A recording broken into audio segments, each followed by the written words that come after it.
आप इमेजिन करो, बड़े बड़े प्रॉफिट्स जिनसे खुदावन डायरेक्ट बात करता था, बिना प्रार्थना के चल नहीं पाते थे। सोचो आम बिलीवर क्या चलेगा। वो ईश्वरीय गाइडेंस, परमेश्वर की जिसे आप बोलते हो अगुवाई, उस व्यक्ति को कभी नहीं मिल सकती जो प्रेयर में नहीं है।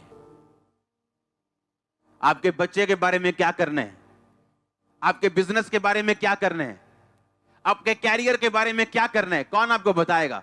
होली स्पिरिट बताता है आपको। आप प्रार्थना में रहते हैं और लिखा गैर भाषा में प्रार्थना करने पे जो अगुवाई आपको मिलती, वो तो कमाल की बात है, वो तो सोने पे सुहागा है। क्योंकि लिखा जो गैर भाषा में प्रार्थना करता है वो अपनी उन्नति करता है, अपने शरीर की, अपने प्राण की, सोल की। डिप्रेशन आपकी सोल में होता है, आपके ब्रेन में नहीं। अगर ब्रेन में हो तो उसका इलाज हो जाए, और डॉक्टर डिप्रेशन का कभी इलाज नहीं कर पाते, आपको सिर्फ नशे की गोलियां दी जाती हैं। और जैसे ही आप गैर भाषा बोलते हैं, आपकी सोल पे काम होता है, आपके प्राण पे काम होता है, और डिप्रेशन जाता है, अगुवाई मिलती है, नई चीजें आपकी लाइफ में होना शुरू होती हैं, ईश्वरीय चीजों की एंट्री होना शुरू होती, डेविल अपनी चीजों को लेके बाहर जाता है। आप समझ रहे हैं मेरी बात को? आप जैसे ही गैर भाषा में बातें करते हैं, शैतान अपना सामान पैक करना शुरू करते हैं। उसे मालूम है जो कुछ परमेश्वर का है उसे वो छीन सकता है आपकी लाइफ से, उसे मालूम है। और इसीलिए राजा ने परमेश्वर के जो भवन के बर्तन थे, लिखा वो मंगवा के उनमें दारू पी। और जब गैर भाषा प्रकट हुई, सब कुछ न्याय के नीचे आ गए। और जैसे ही आप गैर भाषा में बातें करते हैं, आपकी लाइफ सीधा होना शुरू होती। जो कुछ शैतान का है वो जाना शुरू होता है, जो कुछ परमेश्वर का है आपकी लाइफ में एंट्री करना शुरू होता है। और ये एकदम से नहीं होता, क्योंकि हर बड़ी चीज की शुरुआत छोटे से होती है। हर बड़ी चीज की शुरुआत छोटे से होती है।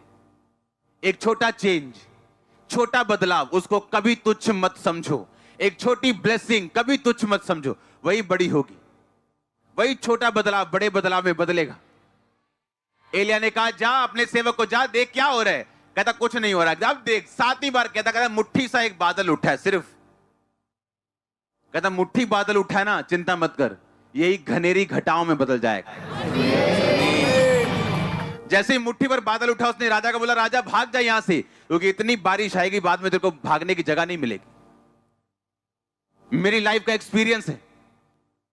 मेरी लाइफ में जितने बड़े काम हुए, वो 7 हो 8 हो जो बड़े बड़े हैं, वो सब छोटे से चिन्ह से शुरू हुए हैं। इतना छोटा बदलाव जिसे देखकर आप डिस्करेज भी हो सकते हो, निरुत्साहित हो सकते हो, निराश भी हो सकते हो कि मेरी इतनी प्रार्थना के बाद ये एक बिंदु सा बदलाव नहीं, ये सही नहीं। पर आपको मालूम नहीं परमेश्वर काम कैसे करता है। वो छोटा सा बदलाव छोटा नहीं, जल्दी जल्दी जल्दी वो बारिश के रूप में। मैं आपको सच कह रहा हूं, वो छोटा बदलाव नहीं है, वो एक स्टार्टिंग है। आपकी मां के गर्भ में आप 10 फुट के नहीं गए थे, आप इतने छोटे थे कि आपको माइक्रोस्कोप से देखना पड़ेगा। और देखो अभी आप कितने लंबे चौड़े हो।